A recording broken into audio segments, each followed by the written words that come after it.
If you clicked on this video because you want to actually learn something about the city bikes, there's a table of contents in the description below the video, and you can click on any one of those links and it's gonna take you to the section of the video you're most interested in. And for the rest of us, I'll do one of my introductions. Dear viewers of the Rotary Line, the end of the year is nigh upon us, and instead of recapitulating what happened this year, like any self-respecting YouTube channel would do, we are gonna talk about what happened last year. In fact, we are gonna do a whole trilogy about that. I was in Miami back then, and most days I was riding a bike on the streets of Miami, or Miami Beach to be more precise.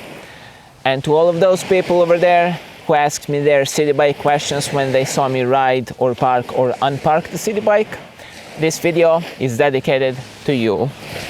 Now we are gonna switch to the voiceover I recorded several months ago that's gonna explain to us what exactly is a city bike and why should we care. Miami City Bike is a bicycle sharing system with over 150 stations in Miami and Miami Beach, with each station having, in most cases, a 16 bike capacity, with 36 bike capacity being the most, and at the time of this riding, it's this station right here.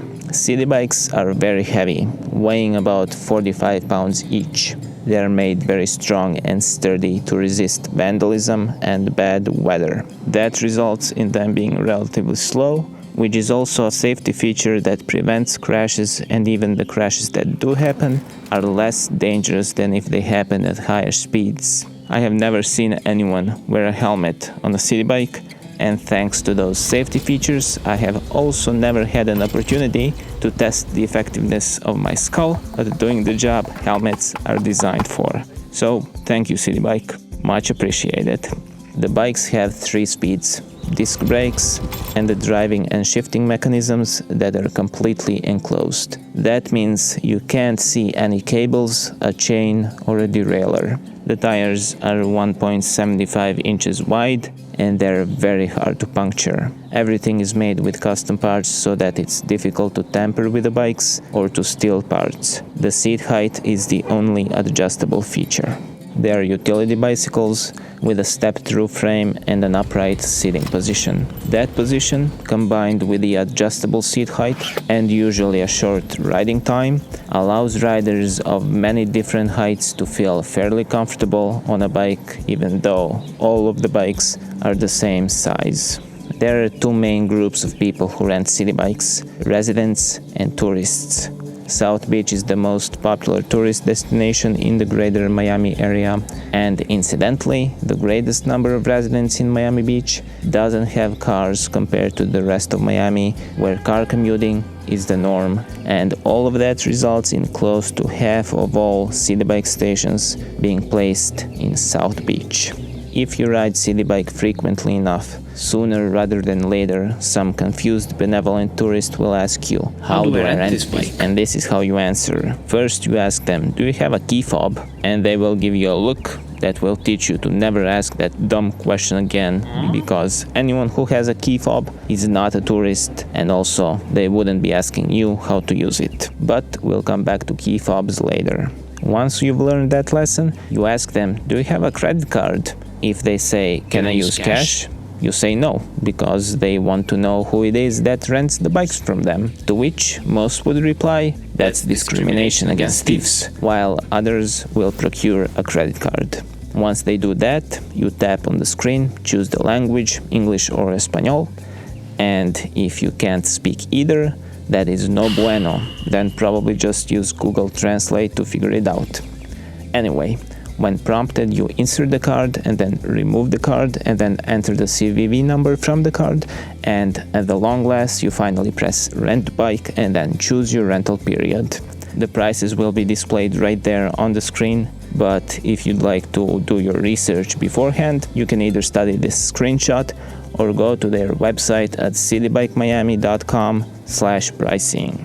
Once you choose your rental period, enter the number of the bike you'd like to ride, And that's usually where troubles begin, because most people can follow these instructions thus far, and if they ask for your help, that usually means a deeper issue is lurking somewhere under the surface, because when they enter the bike number, the bike does not come out. Now, instead of panicking, which is what every sane human being would naturally do in this situation, you just tell them, wait until the green light starts flashing. Don't be in a rush. And then gently push the bike in and then pull it out.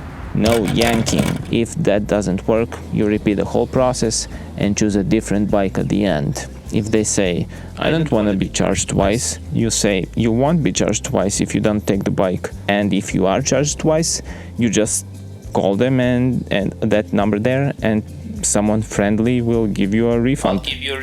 Promptly and easily.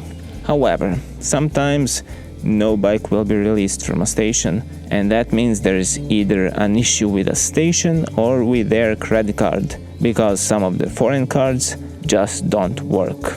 If they say they have an American credit card, you tell them to go to the nearest station and try there. If they ask, where is the nearest station? You pull out your smartphone like a boss, open up the transit app, and look up on the map not only where the stations are, but also how many bikes there are parked at any station at that moment. Alternatively, you can just tell them where the station is without looking at your phone, because chances are you already probably know where the stations are, and there's no need to be flashing your stupid phone.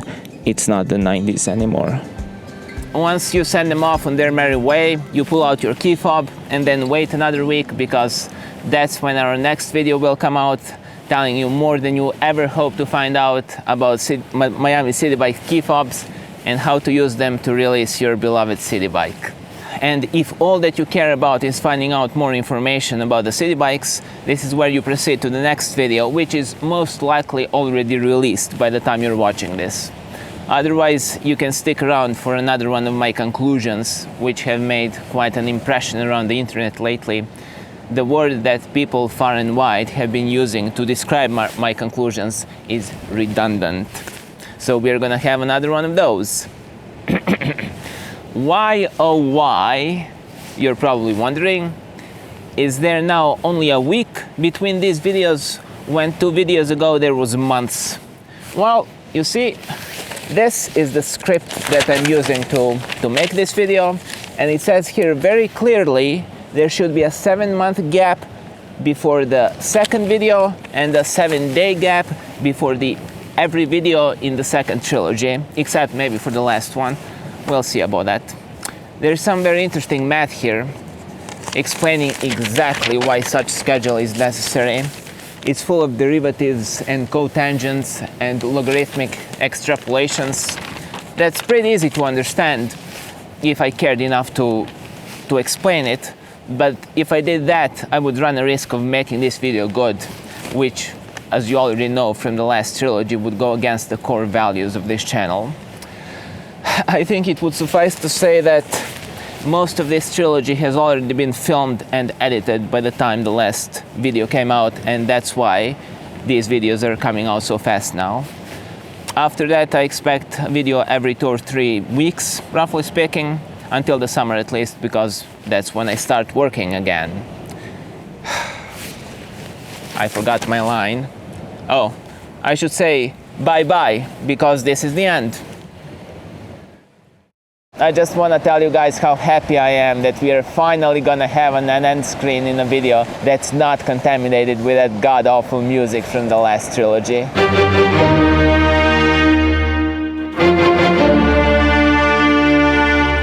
I stand corrected. Maybe next time.